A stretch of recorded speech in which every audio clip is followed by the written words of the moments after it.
Welcome to the Leaders Room. My name is Michael Kossler, and it's my pleasure to be your host today. The Leaders Room is an initiative of the eCliff Leadership and Governance Center. In this space, we bring together leaders from around the world to talk about their philosophy of leadership, to talk about the values, sense of purpose, and mindset that drives them to be successful. Today, we're really fortunate to talk with Chris Gardner, entrepreneur, philanthropist, and man of success.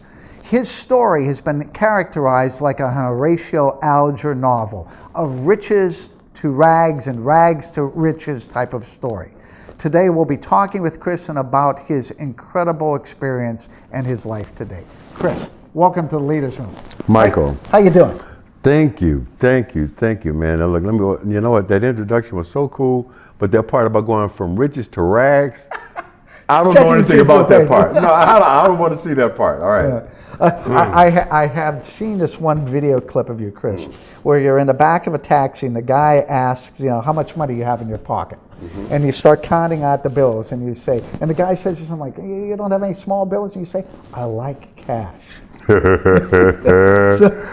that tells me something about you. Well, you know what? You're talking to a guy, and I know you're aware of this, who at one point having $10 extra was a big deal. Right. $10 extra meant I could breathe for a minute, right? And hey. So Chris, for our listeners and viewers, can you give us a 2 or 3 minute kind of synopsis of your story? I don't know if I can do that succinctly, but I can say this. What I do know is that it's not about me. Mm-hmm. It is a universal story of everyone who ever was given permission to dream. Right. Everyone who ever was given permission that, well, you can do this. You can be this. Given that permission and took it and believed it. Mm-hmm. And have been blessed to, at this point, not just giving it to my children, but being in a position to give it to another generation. Mm-hmm. And to share that permission to dream all around the world. Mm-hmm. And that's why I'm honored to be here in Kuala Lumpur today with you. And I say that in all sincerity. People ask me a lot of times, well, where are you going next or where have you been? Doesn't matter. All I know is right here, right now, Kuala Lumpur, Malaysia, and I'm absolutely honored to be here. So thank you again for having me. Thank you. So Chris, what drives you? What are the values that underpin everything that you do? Let me answer that question this way. Yeah. Let me tell you about the 2 biggest decisions I ever made in my life. Mm-hmm. Number 1, I made a decision as a 5-year-old boy that when I grow up, become a man and have children, my children are going to know who their father is. Right. That became the most important decision that I've ever made in my life. And that's the reason we're sitting here right now having this conversation. Mm-hmm. Number 2, because I was given permission to dream from my mom, I made another decision, and that decision was I was going to become world class at whatever I did in my life. Not good at it, not pretty good at it, but world class at it. Yeah. And when you say what drives me, that's what drives me to this day. Mm-hmm. One of, if not the most important thing in the world for me right now, personally, I want to see myself in my 2.0 version. I want to see the 2.0 version of me, mentally, physically, emotionally, spiritually, and financially. I want to see me hitting on all 12 cylinders.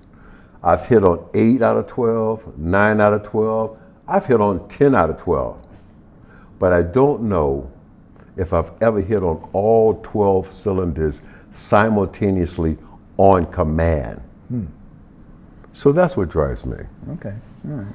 So at eCliff, we talk a lot about leadership energy and that there are 3 sources of leadership energy.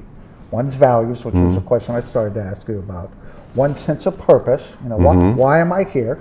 Mm-hmm. And the other is the mindset. In your book, The Pursuit of Happyness, you talk about a defining moment in 1970. you're sitting there watching a March Madness game, okay? And you make some comment, I'm kind of paraphrasing here, those guys are going to, end up making $1 million someday. And from a room next door where your mother's working, she makes a comment about, she changes the world for me. Yeah. I'm getting ready to watch. It's a college basketball game. And the announcer is hyping the game. He's talking about all the money some of these players are going to make simply because they could run and jump and catch a ball. And I said out loud, talking to the television, I said, wow, man, one day that guy's going to make $1 million. Thank God, Michael, my mom heard me say it, because she said, son, if you want to, one day you can make $1 million. Whoa. Until she said those words, the thought never entered my mind. After she said them, the thought never left my mind. That had become part of what I call my spiritual genetics.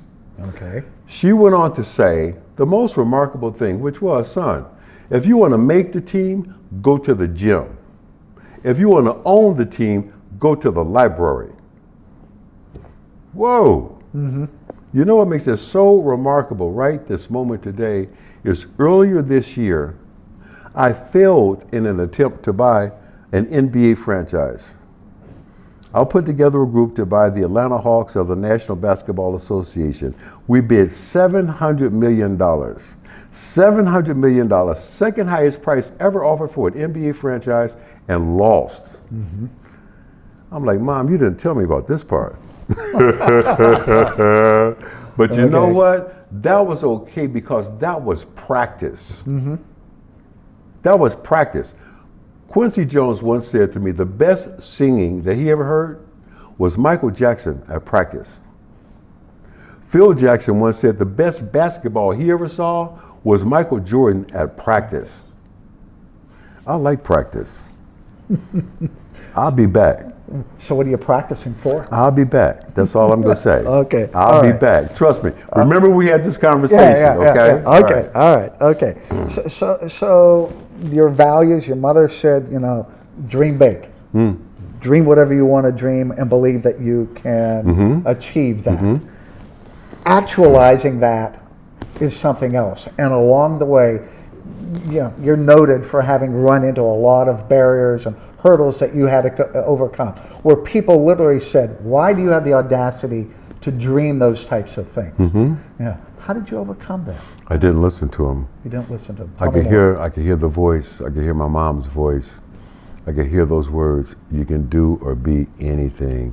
I will also never forget hearing Dr. Martin Luther King Jr. once say, he was speaking to a group of sanitation workers in Memphis, Tennessee. As a matter of fact, it was the night before he was assassinated.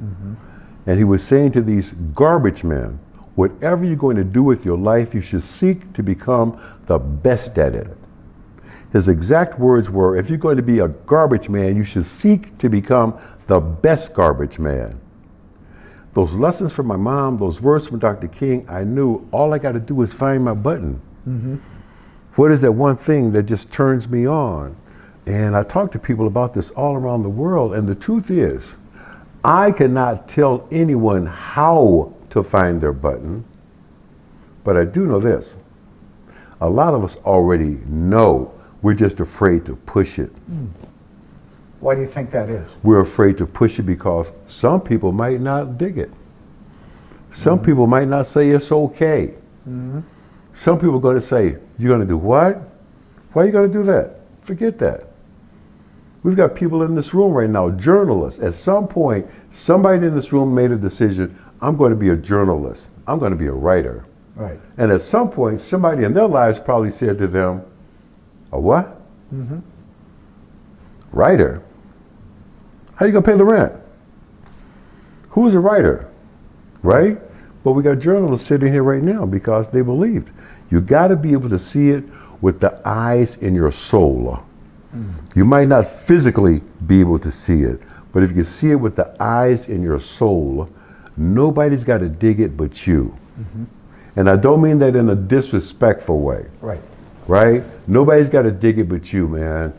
And I have to tell you, I've just been so blessed, Michael, and I'm so thankful and humble. And I will never, ever, ever be able to repay some of the blessings that I've been given, because I was able to convince some others that, yeah, I can do this if you give me the opportunity.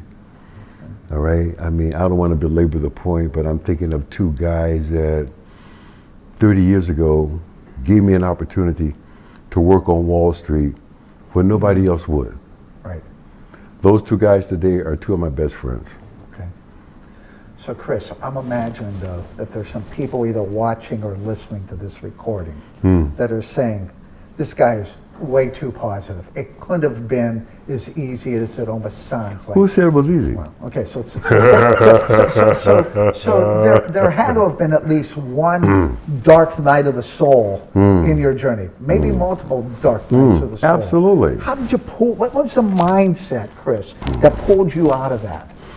I would say this. Okay, let's go back. Let's go back to a point in my life where I was at my absolute lowest emotionally, financially, spiritually, in the darkest moment, spending nights in that train station washroom with my little boy. Right. What a lot of people don't know is, in the film, Jaden Smith plays my son as a 5-year-old. In reality, my son was 14 months old. He was still in diapers. Yeah. Right? And there was a highly polished piece of sheet metal over the sink. It wasn't a mirror, but it served as a mirror. And I had to wash my little boy every day, and I had to ask myself, why did this happen? Why did that happen? What's going to happen next? The hardest question, Michael, I had to ask and answer every day was, how did I get here? And the answer was more brutal. The answer was, I drove here.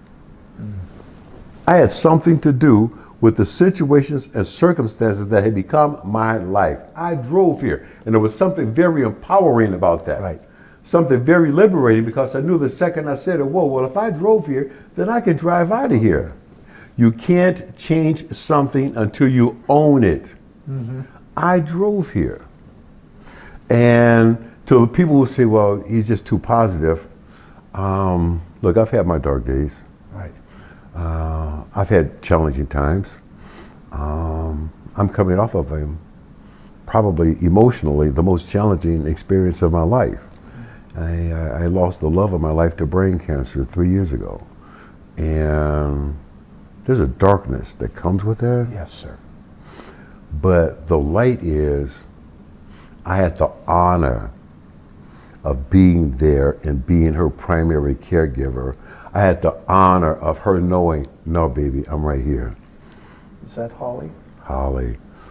So one of the things that I noticed earlier today when you were prepping for the conference that starts tomorrow, every time her picture came up, you just stood and you looked there silently. Oh, man. And I was at the back of the auditorium thinking, what's the story behind that? That was Holly. That was Holly. And you know what, man, let me tell you something. 20 years. And some of the last conversations that she and I were having was her saying to me, now that we can see how truly short life can be, what are you going to do with the rest of your life? That's not just a rhetorical question at that point. Right. What are you going to do? What are you going to do? What are you going to do? What am I going to do? I'm going to start living my own advice. I've written books about it. I've talked about it. I said it here tonight. If you're doing something you're not truly passionate about, you're compromising yourself every single day. That's why I'm trying to get to the 2.0 version of me. What are you going to do with the rest of your life? I'm going to be the best me that I could possibly be. Okay. So you potentially are an inspiration to not only the people that are listening to our conversation, but the people that will hear you in the future.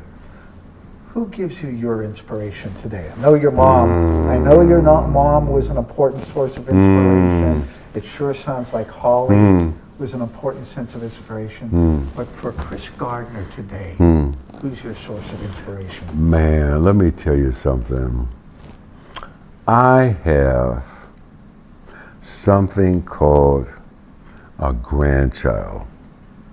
Tell me. Oh, man. First of all, you're talking to a guy who never knew his dad, okay? Right.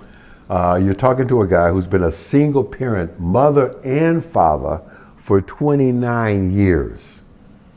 And my reward is I get to be grandpa. Oh my God, man, that is the coolest job in the whole world. When you live to be long enough, old enough to meet your first grandchild, that changes everything. Mm-hmm. The first thing that changes is your child becomes obsolete. My son has one purpose in life, that's to bring my granddaughter to me. That's his one reason to live, right? Okay, he got no other reason to exist, right? And to be in a position to, having given the gift of permission to dream to my children, but now being able to give the gift of permission to dream to another generation. And to be old enough to know better, but young enough to say, what the hell, let's just try it and see what happens. Okay. Right? So what's the biggest dream your granddaughter has right now? She knows that if she wants to, she can become president of the United States. She knows because she's been to the White House. She sat at that desk. Yep. And Mr. Obama told her that, well, you know, if you do everything your papa tells you and you do real good at school, in about 30 years, this office could be yours. And she looked at him and she says, no, it's 28 and a half because I'm 7.5 years old. She's figured it out, man, all right? Oh. And to have the opportunity to say, well, you know what, baby? If that's what you want to do, somebody got to chair the finance committee. That's my job. That's my job. You just go to school. We got this deal. You go to school and you do everything and you hit all these grades. Papa got you covered. Okay. That's the beauty of it. There we go. One final question for you, sir. Given the journey that your life has taken, the twists and turns of it, when you look back, when you're 90 years old, and you look back over the course of your life, how will you define success? My daughter sitting in the White House. My granddaughter sitting in the White House, if that's what she wants to do. Okay? Number one, in all sincerity, I don't spend a whole lot of time looking back. I got my hands full trying to make sure I'm real clear on where I'm going right now. Yes, sir. I don't spend a whole lot of time back there. I had to let all that go, Mike. When we did, not just the movie, but when we did the book, The Pursuit of Happyness, let me tell you something. That was a very cathartic experience. Letting all that stuff go. Yep. Okay, all that stuff you're carrying around in your head for a long time. Letting all that stuff go, and when you let go of stuff, that opens things up, and you can see, and you can breathe, right? And again, just coming out of this, the darkness of losing Holly, emotionally, it's been a dark few years, man. I mean, I lost my mom. A lot of us have had that experience. We've lost a parent, we've lost a mother, we lost a father. That's part of the natural rhythm of life, right? That's going to happen. Right. When you lose your wife, when you lose your lover, you also lost your best friend. That's a whole different situation, you know? And but we're coming out of the dark, and let me tell you what I want to do right now with a big part of my life. Okay. I want to find and help create the next Chris Gardners, and they're all over the planet. I want to find and help create them, and I'm doing it right now on a small scale, but being given a platform. Well, I could sit here and talk to you for hours. You're an incredibly interesting man. I mean that sincerely from here. Hope we can stay in touch, but for right now, we're going to have to sign off. So Chris, thanks for joining us brother. in the Leaders Room. Thank you. Thank you, sir. Thank you. This is Michael Kostler signing off from the eCliff Leaders Room. We look forward to seeing you at the next edition.